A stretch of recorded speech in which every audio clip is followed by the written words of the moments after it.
फुलासे पोखरी पाथर बुट क्या राम्रो बोली मिलेको रूप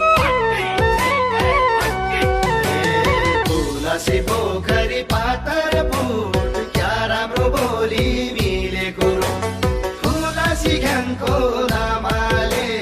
गुफाको भिरमा तब गरे रम्फूले झिल्के यो जनलाई जुडाल मिलेको दौतारी भेटियो राम्ररी मन पर्ने माछा त खेल्ने ल्याउतिरै सरम चाहिँ लाग्यो छेउतिरै बारीको नाउँमा तिन आना आज त बिहेको साइतमा हुने हो कि बेहुली